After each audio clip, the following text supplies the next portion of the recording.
Yoma Daf Yutret Amud Aleph. Bonjour chers amis. Nous commençons la Mishnah, une douzaine de lignes après le début. Mesarol ozekenim izekne bedin. Donc on transmettait au Kohen Gadol deux zekenim, deux sages, izekne bedin, qui faisaient partie du Sanhédrin. Vekroin lefanav vesederayom, et il lisait devant lui, dans Parashat Acharemot, tout l'ordre de la avoda du Beth Amikdash Yom Kippur.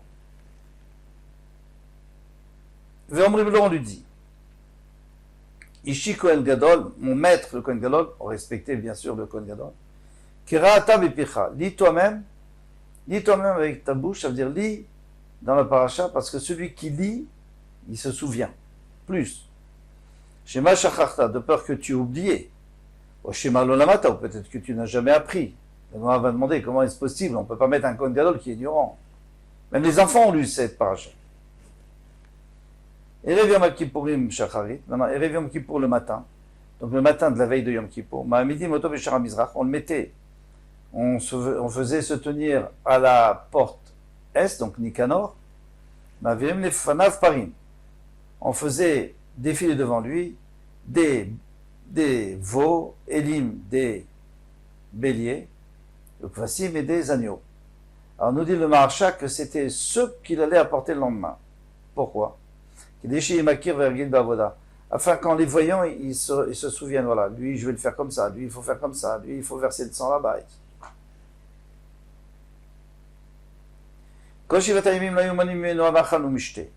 Pendant tous les 7 jours, il pouvait manger ce qu'il voulait et boire ce qu'il voulait. Donc même du vin, mais attention, après la avoda, parce qu'avant la avoda, on n'a pas le droit de boire du vin, sinon on ne peut pas faire la avoda.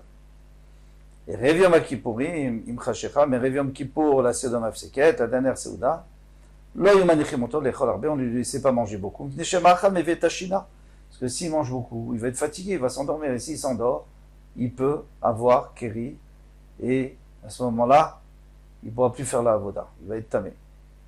Quand on dit la Touma, chaque fois qu'on va dire la Touma, c'est-à-dire qu'il peut avoir Kéri.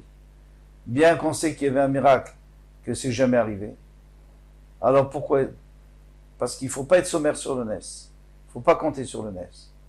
Deuxième réponse, c'est que ça, c'était le premier Beth Amikdash. Il y en a qui disent qu'au deuxième Beth Amikdash, il n'y avait pas ce miracle.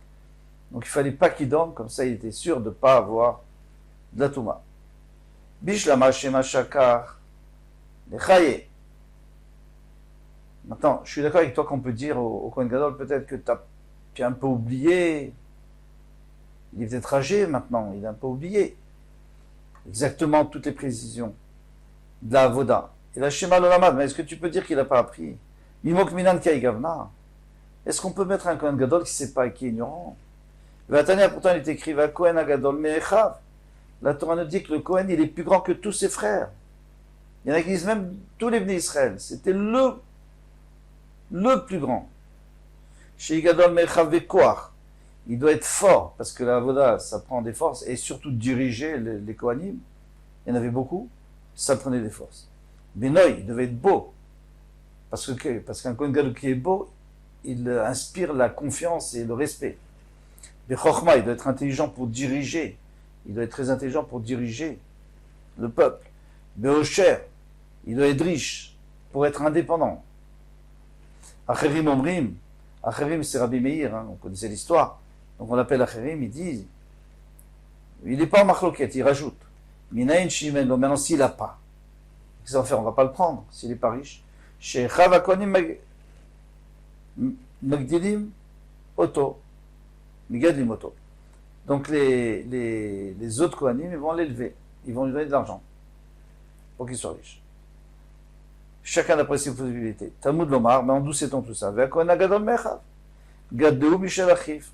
Michel Echaf, tu vas le faire grandir, tu vas l'enrichir de ses frères. Bon, toujours est-il qu'il y a une boucha. Comment est-ce qu'on peut trouver un Kohen Gadol qui ne sait même pas, qui ne connaît pas la paracha de Yom Kippour? Amarav Yosef, Lokashi Aspen, question. Kad Bemigdash Rishon, ça c'est le premier Beth Amikdash. Kad Bemigdash Sheni, et ça c'est le deuxième Beth Amikdash. Le premier Beth Amikdash, ils étaient tous, Rachamim, etc. Le deuxième Beth Amikdash, c'est celui qui payait le plus qui recevait. D'Amar Ravasi, parce que Ravasi a dit Tarkeva. Tarkeva, c'est-à-dire 2, plus kaf, ça plus un kaf, c'est-à-dire 3 kavines, des dinarets, de pièces d'or, Aïla, les Marta bat Baitus. Eh bien, Marta bat Baitus, c'est bizarre, elle s'appelait Martha. Lianaï Malka, Lianaï le roi. Al Deukme, afin qu'il fasse monter comme Kohen Gadol, Yoshua ben Gamla, qu'on verra aussi dans les Mishnayot, Bekane Ravreve, comme Kohen Gadol. Alors, cette femme était une almana, et on dit qu'elle était riche. D'où elle était riche? Parce qu'elle avait hérité de son père, je m'imagine. Et donc, elle était immensément riche. Et elle voulait que Yeshua ben Gamla devienne Kohen Gadol. Pourquoi? Parce que c'était son mari. C'est pas possible. Il ne peut pas être son mari puisqu'elle est une almana. Nous dit la Gemara que, en fait, et elle s'est mariée avec lui, Kiddushin, quand il était Kohen Idiot. Et après, elle allait voir le roi. Elle lui a dit, voilà, je te donne 3 cabines d'or. Alors, le cave, c'est entre 4 litres et 7 litres. Ça dépend de ma floquette. Même si c'est 4 litres d'or, c'est énorme. Elle lui a donné pour que son mari puisse venir Kohen Gadol. Et après, une fois qu'il était Kohen Gadol, il l'a rentré, il a fait la choupa. Mais comme il avait déjà fait les kiddushin avant, donc il avait le droit. Parce que normalement, un Kohen Gadol n'a pas le droit de prendre une almana. En tout cas, qu'est-ce qu'on voit d'ici? On voit d'ici que c'était un problème d'argent, donc il pouvait y avoir des ignorants. Mais attention, Yeshua ben Gamla, il n'était pas du tout un ignorant, c'était un grand sadique. On va voir que lui, il a institué qu'il y ait des enseignants pour les enfants dans tous les villages. Il s'occupait du clan d'Israël d'une manière extraordinaire. Alors pourquoi tu me dis qu'on a besoin de payer? Plusieurs réponses. Première réponse, c'est qu'il y avait peut-être d'autres qui étaient plus que lui. Deuxième réponse, ou plus riche. Deuxième réponse, nous disent les Mfarshim, peut-être qu'au moment où il est monté Kohen Gadol, il n'était pas tellement fort. Mais avec le temps, il s'est amélioré, il a fait des progrès, il est devenu le grand tzaddik qu'il était. Mais en tous les cas, c'est juste pour nous apporter un exemple. Lui, bien sûr qu'il savait lire la Torah, il n'avait pas de problème. C'est juste pour nous apporter un exemple, pour nous dire combien, avec de l'argent, on pouvait faire ce qu'on voulait. Donc il y avait des Kohanim, Gedolim, qui ne savaient même pas la Torah. Et Rev Yom Kippourim Shacharit. Maintenant, on avait dit que Rev Yom Kippour, le matin, on lui faisait passer tous les animaux qu'il allait approcher le lendemain. Tana Afseirim. Donc il y a un Tana qui dit qu'il y a même des boucs. Des boucs, il y en a 2. Le bouc pour Hachem, le bouc émissaire. Et Tana dit, alors pourquoi notre Tana n'a pas parlé? Il a dit seulement 3 sortes d'animaux. Il y avait le veau, le bélier et l'agneau, mais il n'a pas parlé du bouc. Pourquoi il n'a pas enseigné ça? Qui va d'al-chet katou, puisque le sérim, ça vient pour pardonner la faute. On sait que le bouc émissaire, tant que la faute n'est pas pardonnée, eh bien, même s'il a été jeté, le fil rouge reste rouge, il ne devient pas blanc. C'est-à-dire qu'Hachem n'a pas pardonné.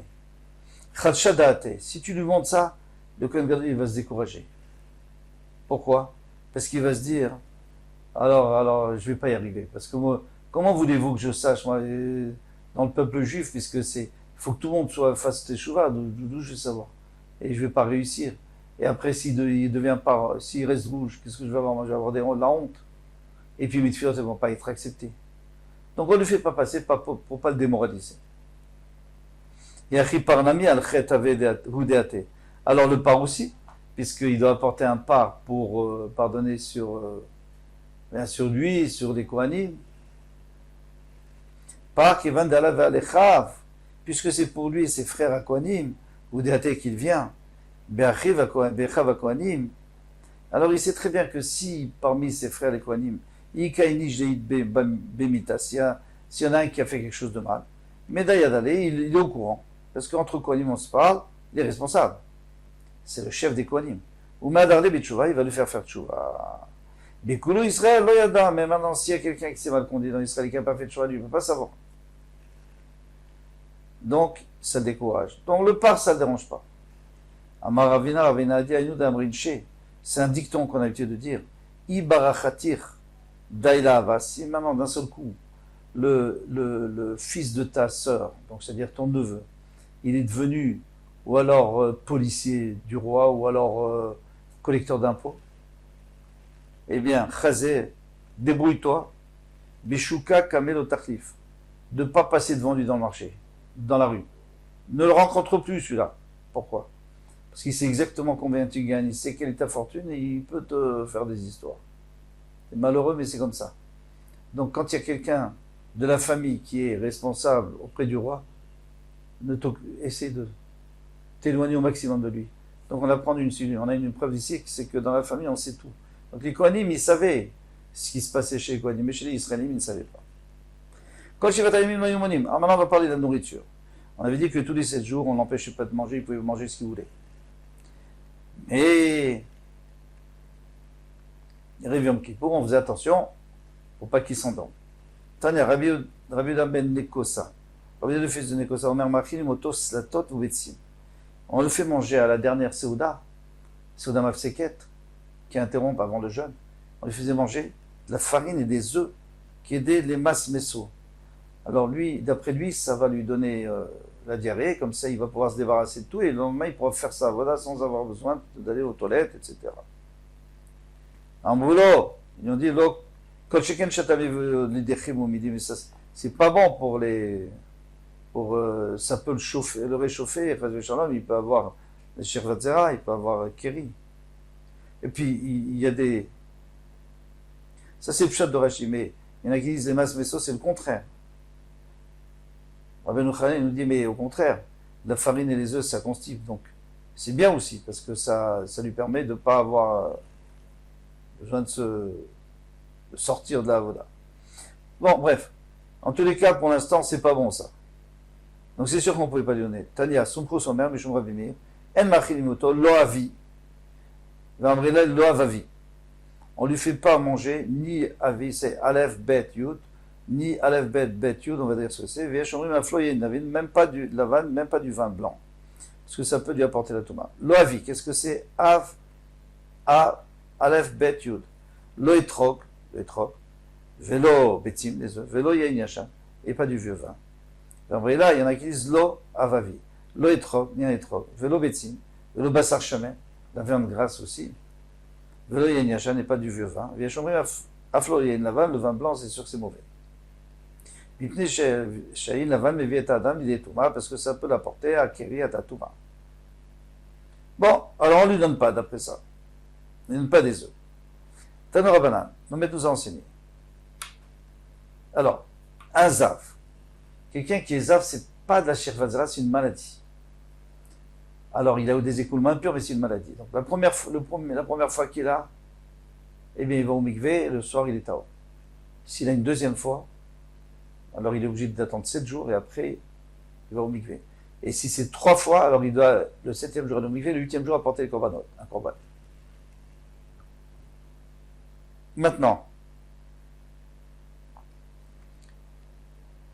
le premier jour, la première fois qu'il a, même si c'est parce qu'il a trop mangé, ou ça peut engendrer, il est quand même tamé. La deuxième fois, il faut que ça soit il faut que ça soit pas un cas de force majeure, parce que si c'est un cas de force majeure, alors c'est pas de la ziva, c'est encore une fois, il va au mikvé le soir et c'est tout.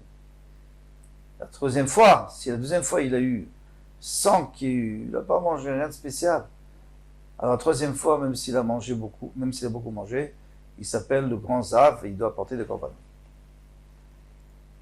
Donc zav tolimlo b'ma'achal et kol mine ma'achal. Le zav, s'il mange beaucoup, peu importe n'importe quoi, qu'est-ce qu'il mange, des œufs ou pas des œufs, du fromage ou pas de fromage, à partir du moment où il mange beaucoup, alors on peut dire que c'est à cause de ça qu'il a eu pour la première fois. Et Lazar ben Pinchas Omer, Mishum Rabbi Uda ben Betera, En Marchinimoto. Alors maintenant, on a fini avec ça. Maintenant, on nous dit ce Zav. Voilà, il a eu 3 fois, il doit compter 7 jours propres où il n'a rien, et au bout de 7 jours, il perd le mikvé. S'il voit encore une fois, alors ça casse tout, il doit tout recommencer les 7 jours. Alors lui, on n'a pas envie de le mettre dans une difficulté. On ne veut pas qu'il ait... Et qu'on sache pas, en vérité, ce n'était pas une vraie ziva, c'est parce qu'il avait trop mangé. Donc, Elma Achinimoto, on ne doit pas lui faire manger. Chagavi, Velo Gavas, ni Chagavi, ni Gavas, c'est quoi? Le cas de Varim et Touma, et pas toute chose qui peut apporter la Touma, c'est-à-dire engendrer encore de la Ziva, et à cause de ça, il va tout devoir recommencer les 7 jours. Et c'est quoi qu'on lui dit de ne pas manger? Attention, on ne peut pas l'empêcher, hein, on lui conseille. Chagavi, c'est quoi? Chalav, du lait, vina, du fromage, betza, des œufs, veloyaï, n'est pas de vin. Le logava, c'est quoi? Maigrissine, c'est du jus de pois cassé, chez le poule, bassar, de la soupe de pois cassé, bassar chamen, de la viande grasse, ou morias, et du jus de poisson. Le Thomas. Et après, il continue, il dit, mais pas non plus d'autres choses qui amènent à Thomas. Mais ça y est, on a déjà dit. Non. La Touyemaï, c'est pour nous inclure quoi? Encore d'autres choses. La Touyemaï, c'est un oral dans ce qu'on a enseigné. Il y a 5 choses qui peuvent engendrer la Touma et les écoulements impurs. Velouen, et les voici. Alors, Hashum, l'ail, c'est connu. Shchalaïm, c'est le cresson. Nous dit Rashi, on tourne la page, on a fini. Chag, logot, c'est du pourrier. C'est un nom que, on avait déjà vu ça dans les Rouvines, je crois. Abetzim, les œufs. Vergargir, gargir, c'est le roquet.